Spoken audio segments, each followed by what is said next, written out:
Perkenalkan, nama saya Ervina dari kelas 12 Admin 2.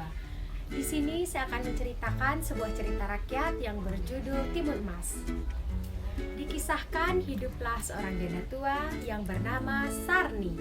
Ia hidup seorang diri dan tidak mempunyai anak. Pada suatu hari, Sarni pergi mencari kayu ke hutan. Selama di pertengahan jalan, ia bertemu dengan raksasa yang menginginkan seorang anak untuk disantap. Tetapi Sarni menjelaskan bahwa ia tidak memiliki seorang anak. Kemudian raksasa tersebut memberikan biji timun kepada Sarni. Raksasa menjelaskan bahwa Sarni akan memperoleh anak setelah waktu 2 minggu. Namun kelak ketika berusia 6 tahun, Sarni harus memberikan anak tersebut kepada sang raksasa. Sesudah 2 minggu, salah satu dari mentimun itu ada yang ukurannya sangat besar. Kemudian Sarni membelahnya dan menemukan seorang bayi cantik di dalamnya. Bayi itu dinamai Timun Emas. Kini Sarni hidupnya tidak seorang diri lagi karena ia mempunyai timun emas yang cantik. Pada suatu ketika, sang raksasa datang untuk menagih janjinya, yaitu mengambil timun emas.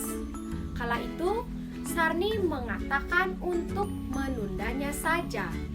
Alasannya adalah semakin enak rasanya jika ia semakin dewasa. Akhirnya, raksasa menyetujui saran dari Sarni. Suatu hari, ia bermimpi timun emas diminta untuk menemui petapa yang ada di gunung. Keesokan harinya, ia meminta timun emas untuk mencari petapa tersebut dengan segera.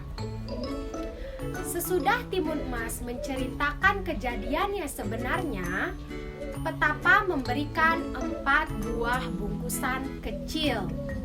4 kantong itu isinya adalah biji timun, garam, jarum, serta terasi. Petapa menjelaskan jika dikejar oleh raksasa, timun emas diminta untuk melemparkan isi kantong tersebut satu persatu. Kemudian timun emas pun berpamitan pulang ke rumah sesudah mendapatkan kantong-kantong tersebut. Untuk menagih janjinya, esok harinya sang raksasa datang lagi. Sarni meminta kepada raksasa agar tidak mengambil anaknya. Hal ini karena Sarni sangat mencintai dan menyayangi anaknya tersebut. Bahkan ia juga rela menawarkan dirinya sebagai ganti timun emas. Tetapi raksasa marah dan menolak tawarannya tersebut.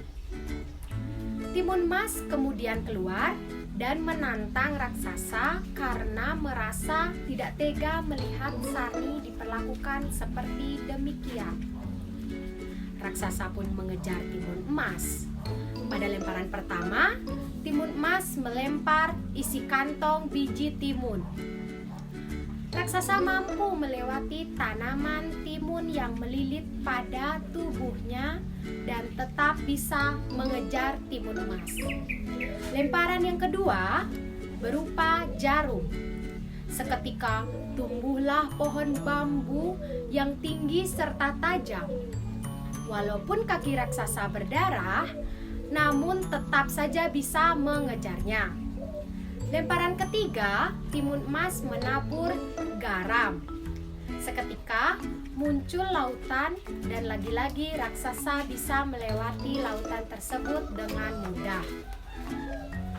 Lemparan yang terakhir, timun emas menabur terasi. Terbentuklah suatu lautan lumpur yang mendidih. Raksasa tercebur ke dalam lautan lumpur mendidih dan mati. Sesudah kejadian tersebut, timun emas dan Sarni hidup bersama dengan bahagia.